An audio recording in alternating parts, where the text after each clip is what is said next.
Hoy, Tenten, saan ka magka-college? Hindi ko pa nga alam eh. Pero depende kung saan mura ang tuition. Alam mo naman, poor lang ako. Di ba may scholarship ka?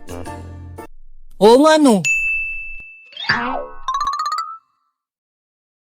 Kamusta mga kaibigan langgam? Ngayon ay kikwento ko sa inyo ang ilan sa mga nangyari nung college ako. Nagsisimula na ang enrollment ton pero hindi ko pa rin alam kung anong course ang kukunin ko. Ang ginawa ko na lang, tinanong ko ang mga kaibigan at classmate ko nung high school.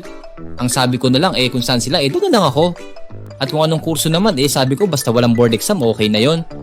Sa totoo lang, hindi ko naman talaga alam ang gusto ko nung time na yon.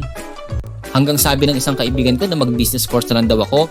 Sabi daw kasi ng ate niya madali lang ang course na yon. At wala na din board exam. Ending, yun nga ang kinuha ko. At ayun, isa na akong ganap na business marketing student. Masasabi kong ibang-iba talaga ang high school sa college. Kasi iba't ibang pagmumukha ang makikita mo. Yung tipong iba-iba ang classmates mo. Tapos ang gara, ikaw ang lilipat ng room pagkatapos ng isang subject. Yung tipong kakasabi lang ng prof na, "Goodbye class, tayuan agad kami, wala nang time para magkwentuhan." Naalala ko pa noon nung nagpapakilala ko dahil nga gusto kong magpasikat talagang umi-English ang kuya mo. Kala tuloy ng mga classmates ko nerd at kagalang-galang ako. Kung alam niyo lang. Ikaw, yung cute. Introduce yourself. My name is... Huh? Sa totoo lang, nung first to second year college ko, ang sipag ko mag-review. Pero nung third year to fourth year na para bang tinatamad na ako mag-aral. Dahil nga sa kahiligan ko magsayaw noon, ay doon na halos napunta ang oras ko. Hey. Isa pa naging varsity na rin ako ng chess noon. Kaya talagang hindi na ako masyadong makafocus sa pag-aaral. Pero hindi naman sa point na pinapabayaan ko na. Kumbaga sakto-sakto na lang. Hindi katulad nung high school ako talagang nakafocus ako noon.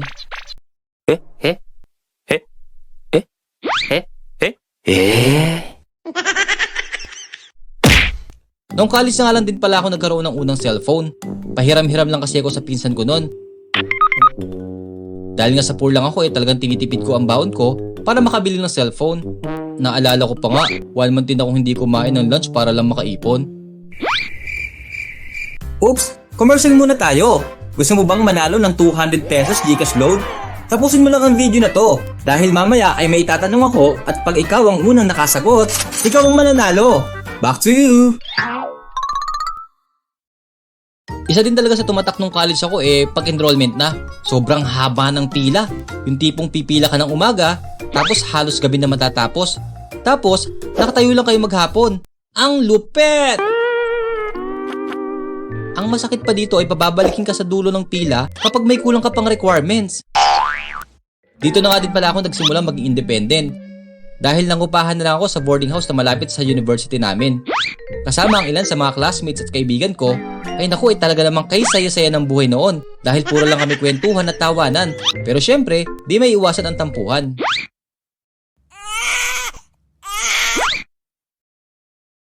Pag Lunes, Martes, Miyerkules, ay ang sarap-sarap ng ulam namin. Pero pagdating ng Thursday at Friday, doon na kami nagsisimulang mag-pray. Lord, bigyan niyo po kami ng ulam. Dahil nga siguro madalas kinakapos na ako ng budget sa isang linggo, ginamit ko yung chess para kahit papano kumita. Meron kasi doon isang part na kung saan pwede kang makipaglaro ng chess. At syempre may pustahan. Karaniwang kalaban ko noon ay puro mga tricycle driver.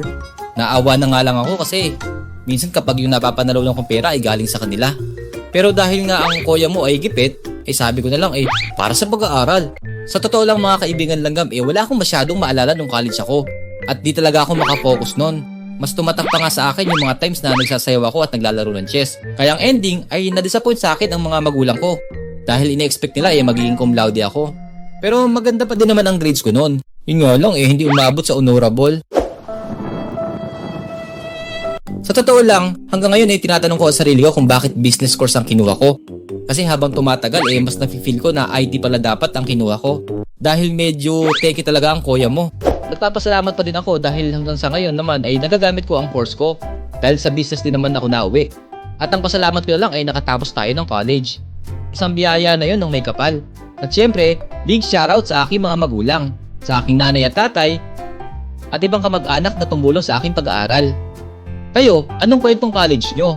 Comment mo sa baba at i-heart-heart natin yan.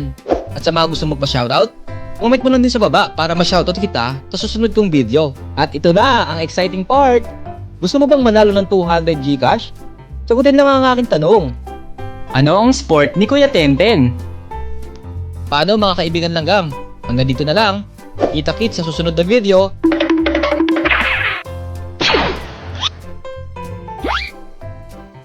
Huwag kalimutang mag-like, subscribe at pindutin ang notification bell. Bye-bye!